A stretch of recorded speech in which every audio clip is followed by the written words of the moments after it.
Good morning, boys. Here again, Divya sir with you. I'm here today taking related with concrete technology, lecture 2. As far as my last lecture was concerned, we had discussed related with, I'm sharing some of the things related with fresh concrete, sharing you the details related with fresh concrete, which we had discussed in my last lecture. Here it is.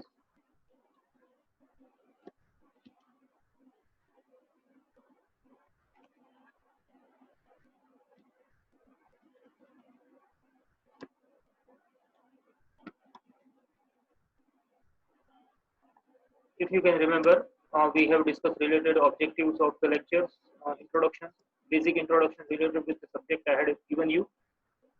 Weightages of different chapters has been explained. બધા ચેપ્ટરનું weightage તમને સમજાવ્યું હતું. આપણે concrete શું કામ સમજી રહ્યા છીએ અથવા શું કામ કરી રહ્યા છીએ, કોન્ક્રીટ ભણવાનું રીઝન શું છે, એના રિલેટેડ બધું ડિસ્કશન આપણે કર્યું હતું. એની પછીથી ફ્રેશ કોન્ક્રીટ જે છે એ આપણે ચાલુ કર્યું છે કે ફ્રેશ કોન્ક્રીટમાં વોટ ઇઝ ફ્રેશ કોન્ક્રીટ અને એની પ્રોપર્ટીઝ અને વર્કેબિલિટીના રિલેટેડ ડિસ્કશન કર્યું હતું. પછીથી વર્કેબિલિટી જે છે એનું બધા જે ટેસ્ટ છે 5 ટેસ્ટ એ સમજાવ્યા હતા કે જેમાંથી આપણા માટે 2 જ ટેસ્ટ ઇમ્પોર્ટન્ટ છે, બાકીના 3 ટેસ્ટ જે છે એ ઇમ્પોર્ટન્ટ નથી, સિલેબસમાં નથી રાધર. એટલા માટે 2 ટેસ્ટ જે છે એને આપણે ડિટેલમાં સમજવાના છે. એમાંથી સ્લમ્પ કોન ટેસ્ટ જે છે ડિટેલમાં સમજાવ્યો હતો અને આજે એનો વિડીયો કોમ્પેક્ટિંગ ફેક્ટર ટેસ્ટ અને બાકીના 3 ટેસ્ટ જે છે એ આપણે સમજવાના છે. એની ઉપરાંત એનાથી આપણે આગળ જશું કે જેમાં આપણે નાની નાની બીજી બધી શોર્ટ નોટ આજે સમજવાની છે કે જેને હું એક પછી એક સમજાવતો છું. લાસ્ટ લેક્ચરમાં આપણે જે સ્લમ્પ કોન ટેસ્ટ ભણ્યા હતા એનું આ બ્રીફ ડિસ્કશન છે. તમને યાદ હોય તો છેલ્લે આ વિડીયો લિંક ઉપર આપણે અટક્યા હતા. આ જે વિડીયો લિંક આપેલી છે એ બંને વિડીયો લિંક, એમાંની આ જે વિડીયો લિંક છે એ અલ્ટ્રાટેક સિમેન્ટની વિડીયો લિંક છે અને આ જે વિડીયો લિંક છે એ એનપીટેલનો એક વિડીયો છે જેમાં આખો ટેસ્ટ બહુ ડિટેલમાં વ્યવસ્થિત રીતે સમજાવ્યો છે. અત્યારે હું અલ્ટ્રાટેક સિમેન્ટ વાળો જે ટેસ્ટ છે એને તમને બતાવું છું અને પછીથી આપણે આમાં આગળ જઈએ છીએ. એનપીટેલ નો આ જે વિડીયો છે એને અત્યારે હું બતાવતો નથી, એ આપણે કોઈ લેબોરેટરી ટેસ્ટ દરમિયાન અથવા તમે તમારી જાતે અનુકૂળતાના ટાઈમે જોઈ લેજો. ફરી વખત કહી દઉં કે આ બંને લિંક જે છે એ બને કે અત્યારે વિડીયોમાંથી તમે જોઈ ના શકો, પરંતુ અનુકૂળતાના ટાઈમે તમને આ પીપીટી શેર કરી દેવામાં આવશે પીડીએફ ફોર્મમાં અને આ જે છે એ તમે બહુ શાંતિથી જોઈ શકો કે જેથી કરીને તમને કોઈ પ્રોબ્લેમ ન થાય. એટલે તમારા પોઈન્ટ ઓફ વ્યૂ લગભગ કોઈ પ્રોબ્લેમ ન આવે એ રીતે તમે અનુકૂળતાએ જોઈ શકશો તમારા અનુકૂળતાના time. Okay, now I am coming back to UltraTech સિમેન્ટનો વિડીયો જે છે એ તમને પહેલા બતાવી દઉં.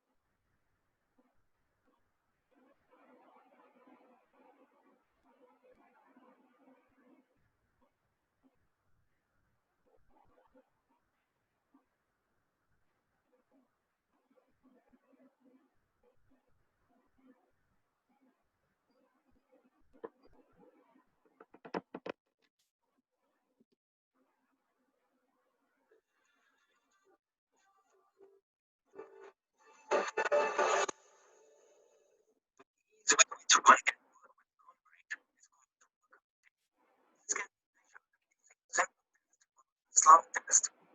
Show you the procedure. Slump test. Science. Assess the workability.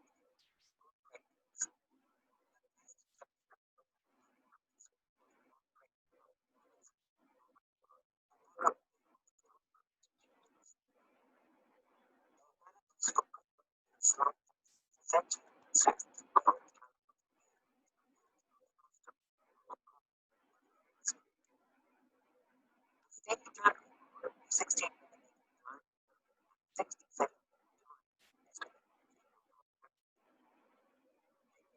Samples of the chapter and sing.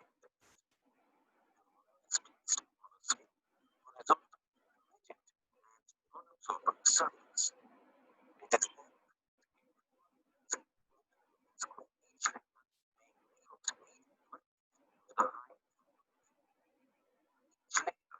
Tapped 25 times using the round of the such that strokes are distributed over the cross section.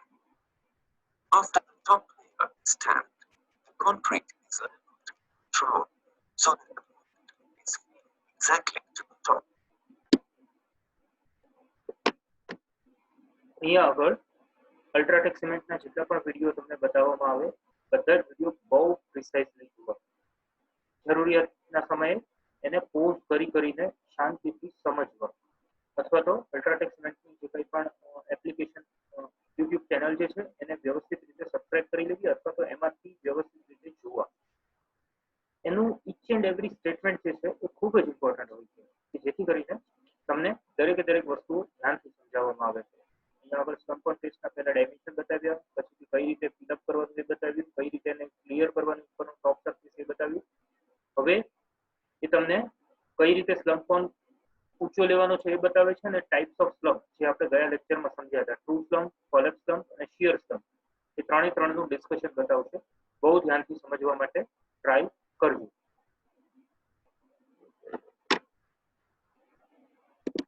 The mold is then removed by raising it gradually. The concrete will subside. This subsidence is known as slump. આ એક્ચ્યુઅલમાં true slump છે. This operation shall be carried out without any jerks or vibrations and after completion of final depth. The difference in level between the height of the mold and that of the highest subsided concrete is measured. The subsidence measured is the slump of the concrete. Subsidence measured is known as the slump of concrete. અહીંયા આગળ subsidence જે છે એ 130 mm 13 centimetre છે. Total 300 mm હતું, એમાંથી 130 mm જે છે એ અત્યારે સ્લમ્પ વેલ્યુ મળે છે. Subsidence is known as slump value. જેટલું પડી ગયું છે એને સ્લમ્પ વેલ્યુ કહેવાય છે. Slump may be a true slump, a shear slump, or a collapsible slump. એકદમ ધ્યાનથી જોજો.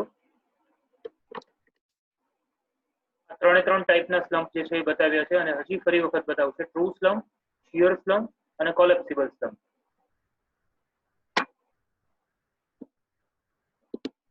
The true slump is the desired form of slump that we require. In harsh mixes, the concrete slides down and inclined. This is known as shear slump. In collapsible slump, the concrete collapses as soon as the core is removed. It usually occurs in wet mixes. The concrete demonstrating a shear or collapse slump is considered unsatisfactory. In case of slump results beyond the specified limits, the mix proportion needs to be adjusted, especially the water content. The slump can also be varied by changing the proportion, size, and combination of the various sizes of the aggregates. It is advisable to assess the workability of concrete mix using the slump core. Ensure that the core is filled in a proper manner as indicated. Notice the type of slump. Shear and collapse slump are undesirable. Adjust the slump to the desired value by changing proportion.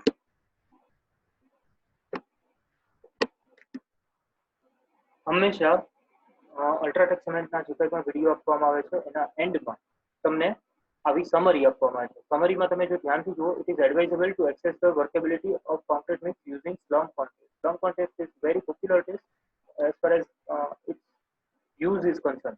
એને site ઉપર અને laboratory બંનેમાં બહુ easily કરી શકાતો test છે, એટલે બહુ પોપ્યુલર ટેસ્ટ છે. Cone is filled properly and in proper manner as given in the code. જે કંઈ પણ વસ્તુ કોડમાં આપણને આપવામાં આવી છે એ પ્રમાણે આપણે આખો કોન જે છે એ ફિલઅપ કરવાનો છે, અને એ વસ્તુ જે છે એમાં ભરવાની છે. શિયર અને કોલેપ્સ સ્લમ્પ જે છે એ નોર્મલી અનડિઝાયરેબલ છે, અને જો શિયર અને કોલેપ્સ સ્લમ્પ થતા હોય તો તમારે પ્રોપોર્શનને ફરી વખત એડજસ્ટ કરવું જોઈએ. એ વસ્તુ અહીંયા આગળ બતાવવામાં આવી છે. Again we will go back to our regular slide. So Here, that is this short ultra tech cement video of slump test, and this is again detailed video. તમારી રીતે તમારે જોવાનો છે. I comes back to next slide, that is compacting factor test.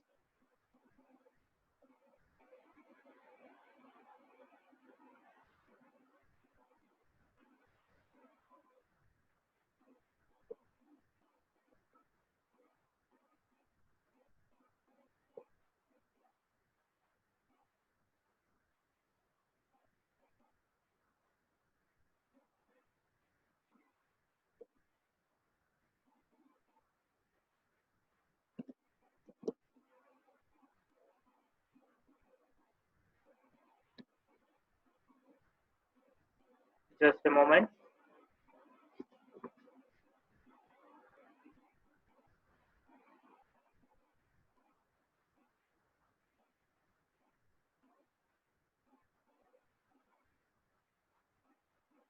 એક second, કંઈક problem થયો છે.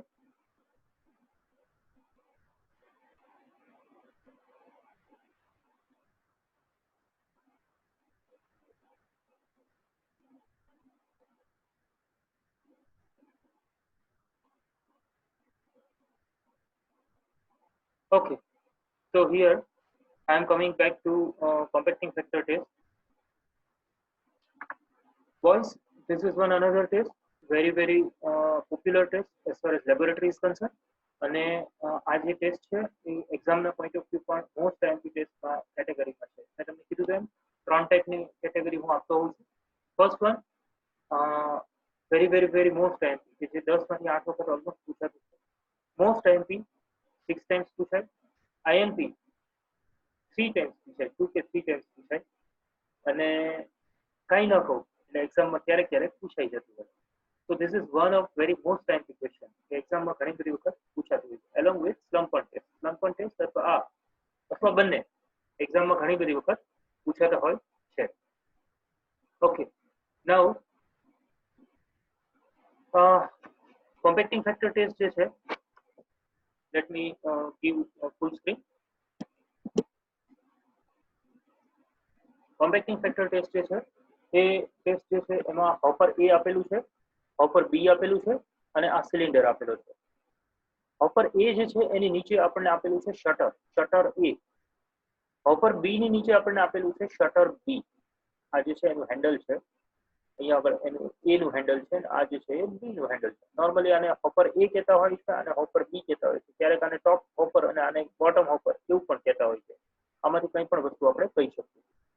ટોપ hopper જે છે એનો બોટમ જે છે એ આમ ખુલ્લું હોય છે પણ આ શટરથી બંધ કરવામાં આવે છે. સેમ મેનરમાં બોટમ હોપરમાં પણ શટરથી બંધ કરવામાં આવે છે. અને સિલિન્ડર જે છે આખું એનું ટોપ ખુલ્લું હોય છે, બોટમ જે છે એ નીચેથી બંધ હોય છે. હવે આપણે કરવાનું છે શું? સૌથી પહેલા આખું હોપર એ જે છે એને કોન્ક્રીટથી ભરી દેવાનું છે. આખું કોન્ક્રીટથી ભરાઈ જાય એટલે જેટલું બી કોન્ક્રીટથી ભરાઈ જાય એટલું ભરી અને પછીથી આ શટર જે છે હોપર એ નું શટર એને ઓપન કરવાનું છે.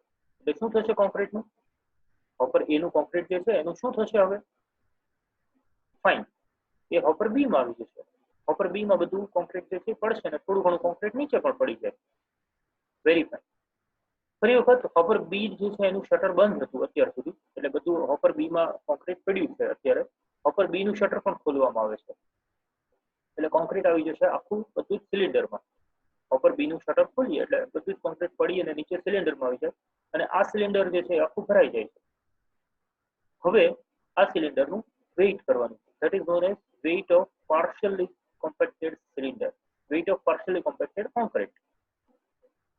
જે કંઈ પણ સિલિન્ડર ભરાઈ ગયું છે એનું વેઇટ કરવાનું છે. ઉપરથી લેવલ કરવાનું, આજુબાજુનું કોન્ક્રીટને રિમૂવ કરવાનું અને જેટલું કોન્ક્રીટ આમાં ભરાઈ ગયું છે એને કોઈ કોમ્પેક્શન કરવાનું નથી, કશું જ નથી કરવાનું, એમને લઈને વેઇટ કરવાનું. એને કહેવાય છે weight of partially compacted concrete. Okay, weight of partially compacted concrete આપણને મળી ગયું. હવેથી આ કોન્ક્રીટ જે છે આખું સિલિન્ડરમાં ભરેલું છે એને ખાલી કરી નાખો. એને ખાલી કરી નાખશો એટલે ખાલી કરી અને આખું ખાલી કરી નાખો અને આખું ખાલી કરી અને ફરી વખત એ કોન્ક્રીટથી એને ભરી લો. એકદમ કોન્ક્રીટથી ભરવાનું છે પણ એ ટાઈમે એને કોન્ક્રીટની વાઇબ્રેટિંગ ટેબલની ઉપર મૂકી દેવાનું છે. વાઇબ્રેટિંગ ટેબલની ઉપર મૂકી અને વાઇબ્રેટિંગ ટેબલ ચાલુ કરી અને વાઇબ્રેશન આપતા આપતા એ બધું જ આખું ભરી લેવાનું. એટલે શું થશે કે આ જે છે એકદમ કોમ્પેક્ટ થઈ જશે, બહુ વ્યવસ્થિત કોમ્પેક્ટ થઈ જશે. એટલે એ જે છે એનું પાછું વજન કરવાનું છે. That is known as weight of fully compacted concrete.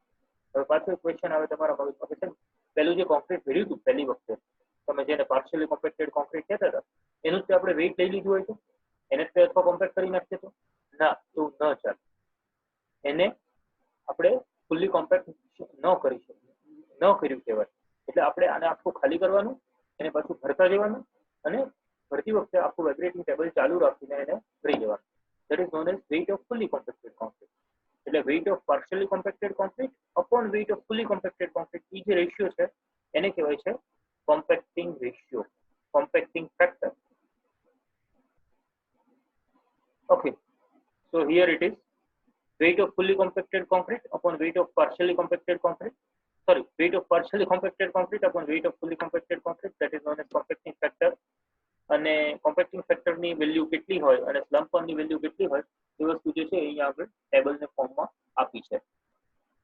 બીજી વસ્તુ એ જે છે ટેબલ 2.4 માં પણ આપણને ટેક્સ્ટ બુકમાં આપેલું છે, ટેબલ નંબર 2.4. Okay, fine. આગળ જઈએ. આનો એક નાનકડો એવો વિડીયો છે કે જે તમને પહેલા બતાવી આપું.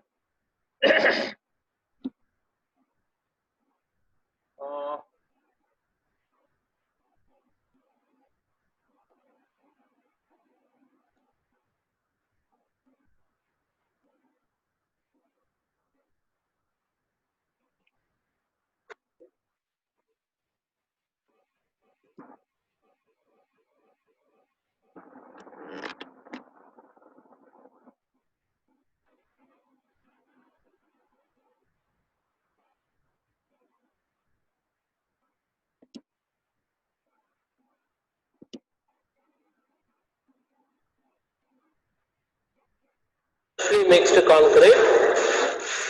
This experiment is to determine the more fresh concrete.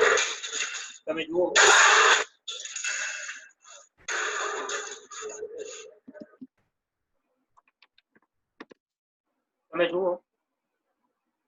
તો અહીંયા આગળ આખું હોપર એ જે છે અથવા તો ટોપ હોપર જે છે આખું ભરી દીધું છે. ફક્ત ને ફક્ત 2 જ મિનિટની પ્રોગ્રામિંગમાં આખું આ સિલિન્ડર હમણાં ભરાઈ જશે અને સિલિન્ડર જે છે ભરાય એટલે વેઇટ કરવાનું છે. હવે ચાલુ કરું છું પાછું. Open the bottom lid. Open the bottom lid. અહીંયા આગળ બોટમ લીડ ઓપન કર્યું. The concrete in the top hopper comes to the second hopper. Now second હોપરમાં બધું કોન્ક્રીટ આવી ગયું છે અને એ બધું જ કોન્ક્રીટ જે છે અને વધારાનું એક્સેસ કોન્ક્રીટ નીચે પડી ગયું છે, સિલિન્ડરમાં નહીં. open the bottom hopper lid. The concrete in the bottom hopper comes. બધું જ કોન્ક્રીટ સિલિન્ડરમાં આવી ગયું અને સિલિન્ડરમાંથી બધું જ કોન્ક્રીટ જે છે બાકીનું વધારાનું કોન્ક્રીટ નીચે પડી જાય છે. આ વધારાનું કોન્ક્રીટ નીચે કાઢી નાખવાનું. ઉપરનું જે કંઈ પણ વધારાનું હીપ જે છે એને આપણે રિમૂવ કરવાનું, લેવલ કરી અને એનું પાર્શિયલી કોમ્પેક્ટેડ કોન્ક્રીટનું વેઇટ લઈ લેવાનું થાય. And filled in the cylinder. Trim the excess concrete. Level the concrete in the cylinder. Level the concrete.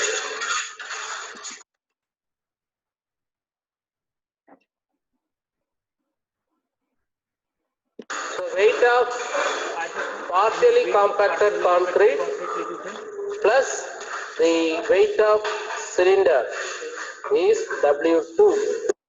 આ જે છે એ વેઇટ લઈ લીધું છે પાર્શિયલી કોમ્પેક્ટેડ કોન્ક્રીટનું. હવે આને વાઇબ્રેટિંગ ટેબલ ઉપર પહેલા ખાલી કરી નાખવામાં આવે છે અને પછી Now તમે જુઓ તો આને ખાલી કરી લીધું છે અને હવે એને વાઇબ્રેટિંગ ટેબલ ઉપર મૂકીને ભરવામાં આવશે. keep the empty cylinder on vibrating table and fill the freshly mixed concrete in layers by applying vibration so that the concrete is compacted fully.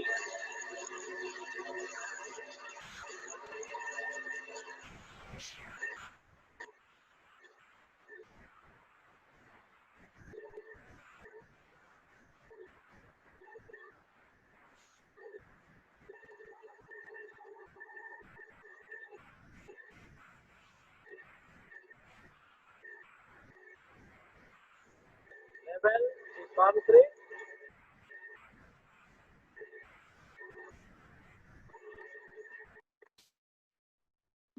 આજે છે that is weight of fully compacted concrete.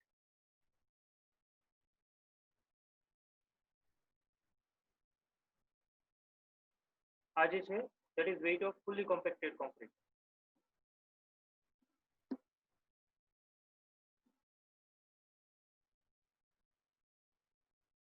weight of fully compacted concrete આખું એકદમ level કરી અને પછીથી એને આખું ભરવામાં આવેલ છે. So this is weight of fully compacted concrete અને એનું પછીથી weight લઈ લેવામાં આવે છે. એનું weight જે છે આવે છે એને આપણે weight of fully compacted concrete કહીએ છીએ અને એ જે છે એને કેલ્ક્યુલેશનમાં લેવામાં આવે છે. So weight of partially compacted concrete upon weight of fully compacted concrete, that is known as compacting factor. આપણા point of view જે છે એ બતાવે છે. ઓકે, આ બંનેના વિડિયો લિંક જે છે એ અહીંયા આગળ શેર કરી દીધી છે, જેની મદદથી વિડિયો લિંકની મદદથી તમે અનુકૂળતા પ્રમાણે તમારી રીતે આ વિડિયો જોઈ શકશો. મેં ટૂંકમાં વિડિયો બતાવ્યો છે, તમારી રીતે ડિટેલમાં વિડિયો જોઈ લેજો. ફ્લો ટેસ્ટ એપરેટસ અત્યારે ડિટેલ ડિસ્કશનમાં હું નથી જતો. ઓલમોસ્ટ હવે વપરાતો નથી. Almost very going to be used very small laboratories only using this flow test apparatus. At the moment, no one is using this flow test apparatus. VV consistometer test apparatus, એ બી more or less slump punch જેવો test છે, પણ એ બી comparatively હવે ઓછો use થાય છે ને સિલેબસના પોઈન્ટ ઓફ વ્યૂ આપણે મેજર રિક્વાયરમેન્ટ નથી, એટલા માટે હું બતાવતો નથી. This is also one graph related with relation between slump value and VB consistometer degrees. So this is that another graph. Okay. Now this is another one test, that is Caligol test. કે જે પણ comparatively ઓછું use થાય છે. California અને STM માં એને specified કરવામાં આવ્યો છે અને એ જ એરિયામાં મોસ્ટલી યુઝ થતો હોય છે. આપણા એરિયામાં slump punch અને compacting factor જે છે મેક્સિમમ યુઝ થતા ટેસ્ટ છે. ઓકે, વિથ ધીસ તમને જો યાદ હોય તો આપણે જ્યારે શરૂ કર્યું હતું ત્યારે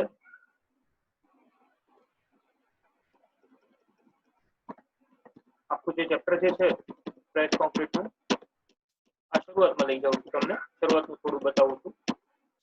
ફ્રેશ કોન્ક્રીટનું જે ચેપ્ટર છે એ આખું તમને યાદ હોય તો ત્યારે મેં બતાવ્યું હતું અથવા કીધું હતું કે બે પાર્ટમાં ડિસ્ટ્રીબ્યુટ થઈ જાય છે. પહેલો પાર્ટ જે છે એ વર્કેબિલિટી અને બીજો પાર્ટ જે છે that is related with short notes. ઘણી બધી શોર્ટ નોટ એક્ઝામમાં આપણને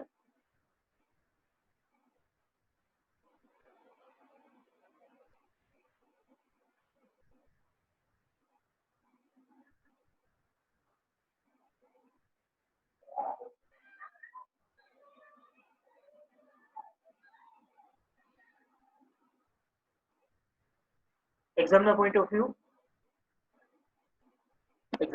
વ્યૂ આપણા માટે આખું ચેપ્ટર બે પાર્ટમાં ડિસ્ટ્રીબ્યુટ થાય છે. બે પાર્ટ મતલબ કે એક વર્કેબિલિટીનો પાર્ટ કે જેમાંથી ઓલમોસ્ટ દરેક વખતે એક અથવા બે ક્વેશ્ચન્સ જે છે પૂછાય છે. બાકીનો જે પાર્ટ છે એમાં દરેકે દરેક પાર્ટ જે છે એ નાની નાની શોર્ટ નોટ્સમાં ડિસ્ટ્રીબ્યુટ થઈ જાય છે. એટલે આ બધી નાની શોર્ટ નોટ્સ જે છે એ આપણા point of view approximately 4 to 5 માર્ક્સની એક્ઝામમાં પૂછાય છે. એ બધી શોર્ટ નોટ એક પછી એક અત્યારે આપણે જોતા જઈએ છીએ, એક પછી એક અત્યારે હું સમજાવતો જાઉં છું. જે પ્રમાણે આગળ ચાલશે એ પ્રમાણે હું આગળ સમજાવતો છું.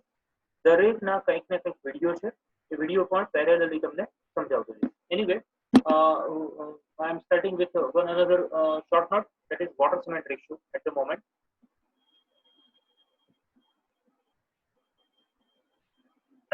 This is one very popular short note as far as textbook na point of view તમે ધ્યાનથી જોશો તો that is given in topic number 2.3. Topic number 2.3 માં આપણને આ short note આપણને આપેલી છે. The ratio of water to cement used in the concrete is known as water cement ratio. Basic, very simple definition. Ratio of water to cement used in concrete is known as water cement ratio. Normally કોઈ પણ cement જે છે એના hydration માટે total આપણને પાણીની requirement હોય છે 38%.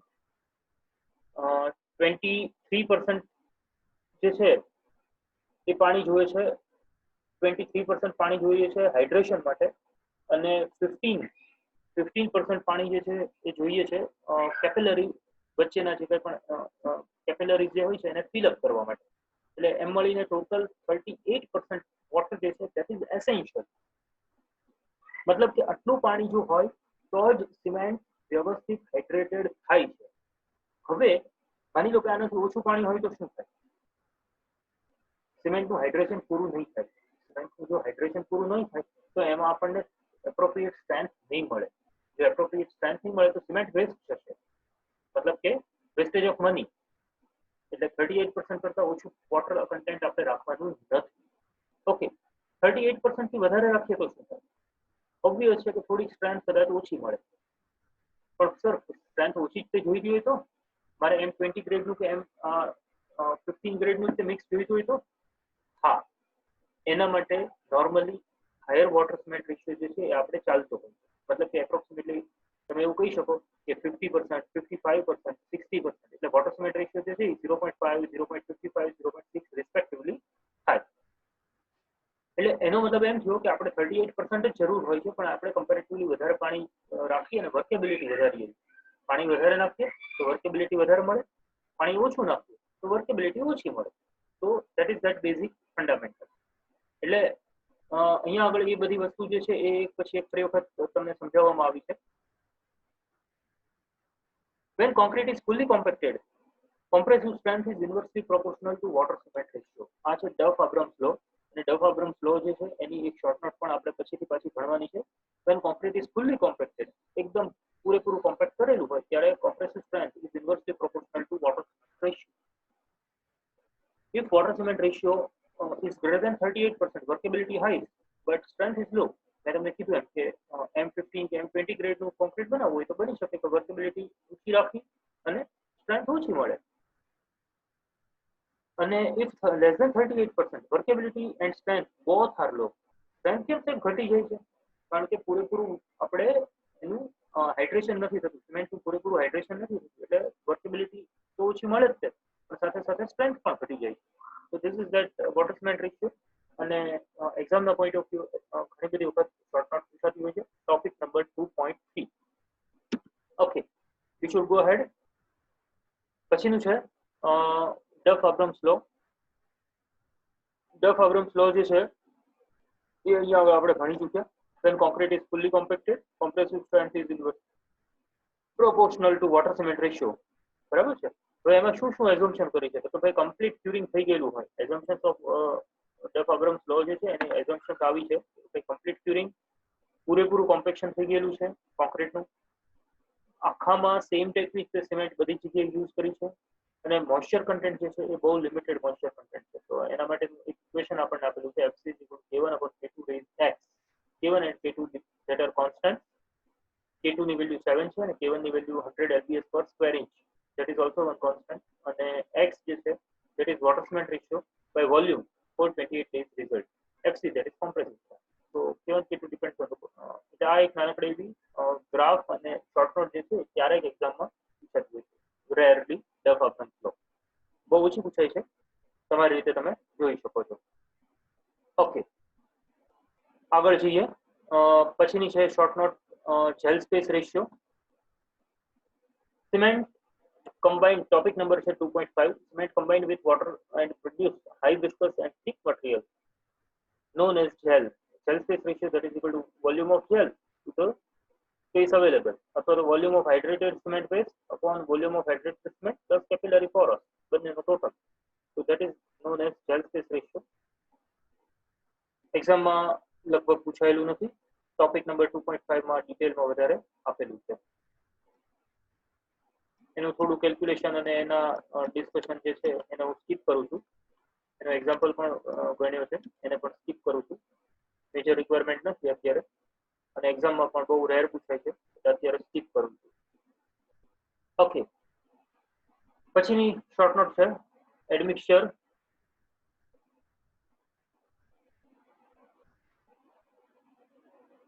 admixtures used to improve workability.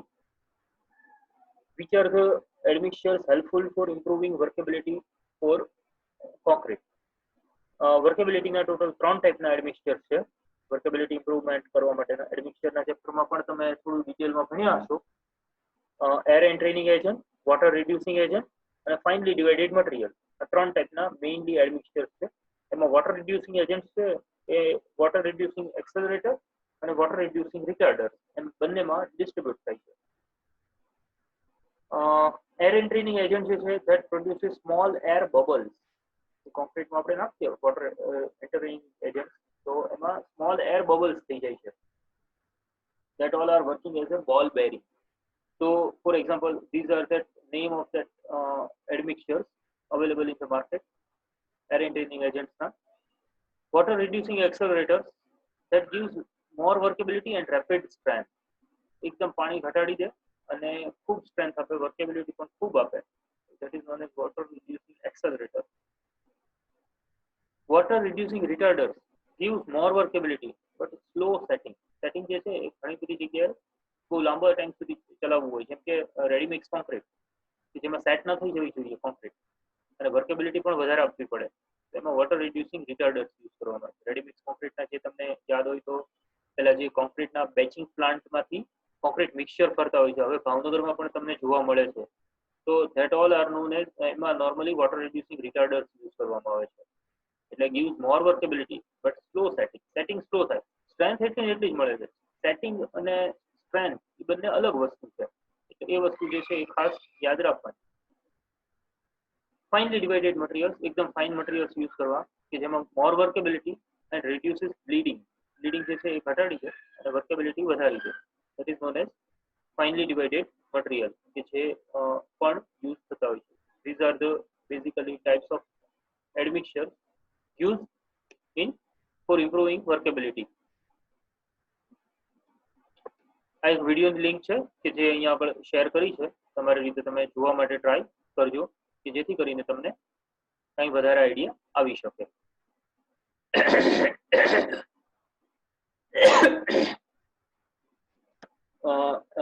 વર્કેબિલિટીને છે એડમિક્સચર્સ છે એના માટેની આ વિડીયો લિંક જે છે એ શેર કરી છે. ઓકે, હવે એકની બે ઇમ્પોર્ટન્ટ શોર્ટ નોટ જે આપણે ભણવાની છે કે જે એમાંની એક છે સ્પેસિફિક ગ્રેવિટી ઓફ એમાંની એક છે સેગ્રેગેશન અને બીજી છે બ્લીડિંગ. પહેલી શોર્ટ નોટ છે સેગ્રેગેશન અને બીજી શોર્ટ નોટ છે બ્લીડિંગ. એટલે સેગ્રેગેશન જે છે એ અને બ્લીડિંગ જે છે એ બંનેને સમજવા માટે પહેલા થોડું બ્રીફિંગ સમજવું જરૂરી છે. That is known as specific gravity. કયા કયા કમ્પોનન્ટ્સની કેટલી સ્પેસિફિક ગ્રેવિટી છે એ અહીંયા આગળ આપણે બતાવીશું. એટલે ફોર એક્ઝામ્પલ કે સિમેન્ટની સ્પેસિફિક ગ્રેવિટી જે છે તો that is 3.15, course aggregate approximately 2.68 અથવા 2.7, ફાઇન એગ્રીગેટ એપ્રોક્સિમેટલી 2.6 કે 2.65 અને વોટર જે છે એની સ્પેસિફિક ગ્રેવિટી કેટલી હોય? ફ્લુઇડ મિકેનિક્સમાં ભણી ગયા છો ને, તમને યાદ હોય તો 1. તો આની ઉપરથી આપણને એ આઈડિયા આવે છે કે water has the lowest specific gravity of all ingredients and cement has the highest specific gravity of all ingredients. આ બધા જ ingredients નો highest cement છે અથવા તો coarse aggregate છે, cement અને coarse aggregate, અને lowest જે specific gravity છે that is of water. Okay, very very very most MP short note. બંને short note જે છે એનું નામ તો પહેલાનું નામ છે segregation, તો બીજીનું નામ છે bleeding. સેગ્રીગેશન જે છે એ એક બહુ બ્રોડ ટર્મિનોલોજી છે. એક્ઝામમાં જ્યારે પૂછાય તો એક બહુ બ્રોડ સેન્સમાં પહેલા 3 નાનકડો એવો એક ચાર્ટ બતાવી દેવાનો કે સેગ્રીગેશન જો થાય તો સેગ્રીગેશન ઓફ કોર્સ એગ્રીગેટ, એટલે કે પેસ્ટમાંથી કોર્સ એગ્રીગેટ છૂટા પડી જાય. એટલે સિમેન્ટ, રેતી અને પાણી એની પેસ્ટ જે બની ગઈ હોય એ પેસ્ટ જુદી થઈ જાય અને કોર્સ એગ્રીગેટ જુદા થઈ જાય તો એનું એક જુદું થઈ જાય. Separation of paste from course aggregate when mix is wet, એટલે કે વેટ મિક્સ હોય ત્યારે જુદું થઈ જાય, ડ્રાય મિક્સ હોય ત્યારે જુદું થઈ જાય. અને ત્રીજું છે separation of water from the remaining ingredient, મતલબ કે સિમેન્ટ, કપચી, રેતી એ બધાથી જુદું થઈને પાણી ઉપર આવી જાય. પાણી એકદમ હલકું છે ને, એટલે હલકું હોવાથી પાણી જે છે એ એકદમ ઉપર આવી જાય. તો એવા બધા કેસમાં એવા બધા કેસમાં પાણી જે છે એ ઉપર આવી જાય તો that is known as separation of water. એટલે separation of pore segregate, separation of pore segregate when paste is dry, separation of paste from pore segregate when paste is wet, mix is wet, and separation of water when more water is there અથવા તો ઘણી બધી વખત over vibration આપણે કરી રાખ્યું હોય તો એવા બધા કેસમાં પાણી જે છે એ છૂટું પડી જાય છે. તો that is known as segregation. આ ત્રણ ટાઈપનું segregation.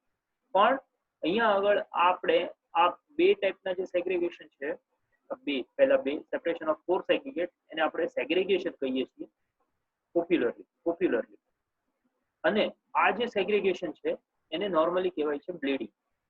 એટલે કે પાણી છૂટું પડી જવાની પ્રોસેસ જે હોય that is known as bleeding અને પોર સેગ્રીગેટ છૂટા પડી જવાની પ્રોસેસ છે that is known as segregation normally. Okay, હવે પહેલા સેગ્રેગેશન થોડું ડેપ્થમાં ભણીએ છીએ અને પછી બ્લીડિંગ વિશે આપણે લઈએ છીએ. It is the case in which particulate solids tends to segregate by virtue of differences in size, density, shape, and other properties of particles of which they are composed.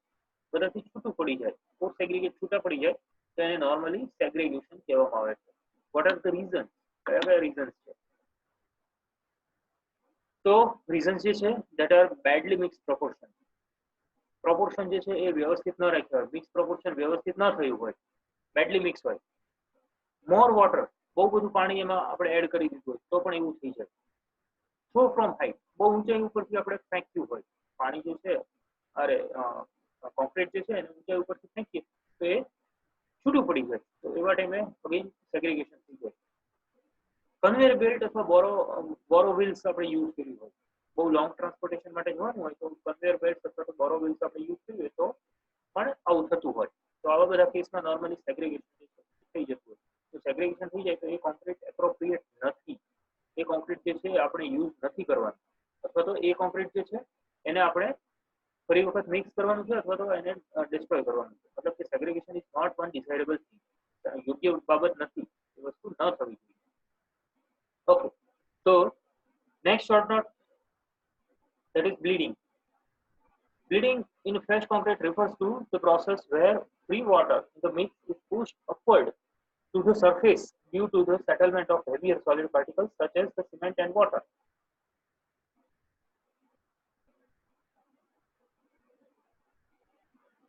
કપચી, રેતી અને સિમેન્ટ, એટલે કે cement અને રેતીની paste અને કપચી એ બધું નીચે બેસી જાય અને એમાંથી પાણી જે છે છૂટું પડીને ઉપર આવી જાય. It is also said as separation of water or water gain due to specific gravity. અને પાણી જે છે ઉપર આવી જાય તો એને નોર્મલી બ્લીડિંગ કહેવાય. બ્લીડિંગ જે છે એના રીઝન છે હાઈલી વેટ મિક્સ અથવા બેડલી મિક્સ પ્રોપોર્શન અથવા ઇનસફિશિયન્ટલી મિક્સ પ્રોપોર્શન.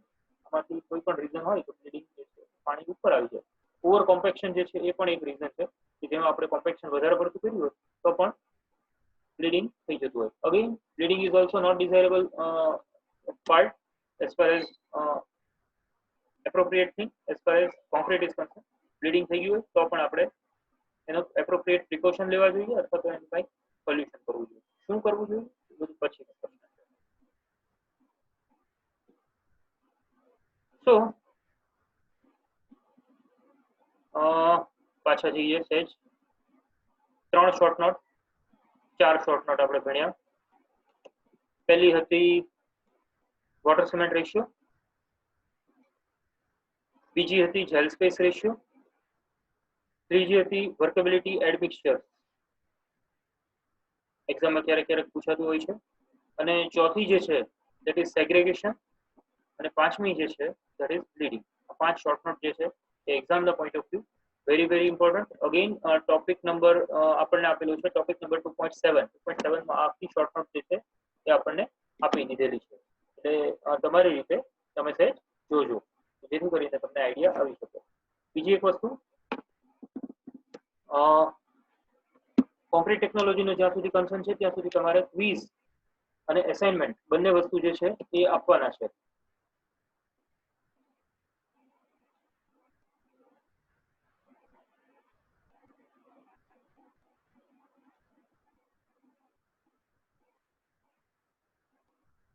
એક મિનિટ ભાઈઓ.